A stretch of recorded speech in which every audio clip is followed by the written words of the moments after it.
السلام علیکم۔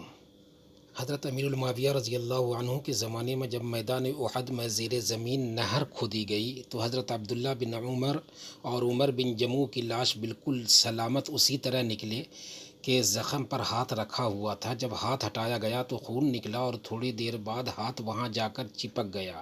حضرت جابر بن عبداللہ رضی اللہ عنہ نے فرمایا کہ جب حضرت امیر المعاویہ رضی اللہ عنہ نے وہ نہر کھولنے کا ارادہ کیا تو فرمایا کہ اپنے اپنے شہداء کو یہاں سے ہٹا لیا جائے۔ جن لوگوں نے اپنے رشتہ داروں کی قبروں کو کھود کر وہاں سے نکالا وہ سارے کے سارے ایسے تھے جیسا کہ ابھی غسل دیا گیا ہو، ان کے بدنوں سے پانی نچڑ رہا تھا۔ ایک شہید کے پاؤں پر غلطی سے کدال لگ گئی تو اس سے تازہ خون بہہ نکلا، اور اس واقعات کے بعد ابو سعید رضی اللہ عنہ نے فرمایا کہ اب کوئی منکر حیات شہداء سے انکار نہ کر سکے گا۔ مسجد نبوی کی جنت البقیع کی طرف جب توسیع کی گئی تو راستے میں چند صحابہ کی قبریں تھیں جہاں صدیوں پرانی کچی دیواروں کے نشانات بھی موجود تھے۔ مسجد نبوی کی توسیع کے مراحل میں ان قبروں کو کھولا گیا اور ان اصحاب کرام کو جنت البقیع میں منتقل کیا گیا۔ یہ حج کا زمانہ تھا جب ان اصحاب کی قبروں کو کھولا گیا اور یہ عمل رات کے وقت کیا گیا تاکہ لوگوں کو کم سے کم پتہ چلے۔ بعض لوگ جو حج پر گئے ہوئے تھے انہوں نے ان اصحاب رسول کی زیارت کی۔ جب ان کے جسموں کو نکالا گیا تو وہ ایسے ہی تر و تازہ تھے، کیڑے مکوڑے کا نام تک نہ تھا۔ کافی لوگوں نے ان پاک جزوں کی زیارت کی اور تابعین بنے۔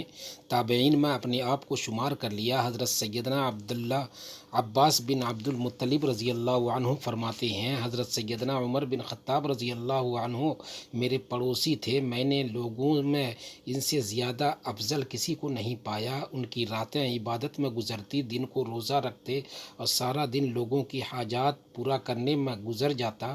جب حضرت سیدنا عمر بن خطاب رضی اللہ عنہ کا انتقال ہو گیا تو میں نے اللہ عز و جل سے دعا کی مجھے حضرت عمر رضی اللہ عنہ کہ خواب میں زیارت ہو جائے۔ میری دعا قبول ہوئی اور ایک رات میں نے خواب دیکھا کہ حضرت عمر بن خطاب رضی اللہ عنہ مدینہ شریف کے بازار کی جانب جا رہے ہیں۔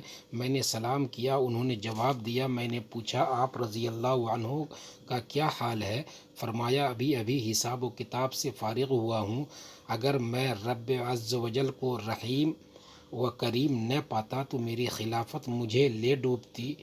اسی طرح حضرت ابن عمر رضی اللہ عنہ فرماتے ہیں، میں نے اپنے والد گرامی حضرت عمر بن خطاب رضی اللہ عنہ کو خواب میں دیکھا تو عرض کی آپ رضی اللہ عنہ کا معاملہ کیسا رہا؟ فرمانے لگے الحمدللہ بہتر رہا۔ قریب تھا کہ میری خلافت مجھے لے ڈوبتی، لیکن میں نے اپنے پروردگار عز و جل کو بہت رحیم و کریم پایا۔ پھر آپ رضی اللہ تعالی عنہ نے مجھ سے پوچھا بیٹا بتاؤ تم سے جدا ہوئے مجھے کتنا عرصہ ہو گیا ہے؟ میں نے عرض کیا تقریباً 12 سال ہو چکے ہیں۔ تو آپ رضی اللہ عنہ نے فرمایا میں ابھی ابھی حساب و کتاب سے فارغ ہوا ہوں۔ اللہ کی ان پر رحمت ہو اور ان کے صدقے ہماری مغفرت ہو، آمین یا رب العالمین۔ دوستو چینل پر نئے ہیں چینل کو سبسکرائب کر لیں۔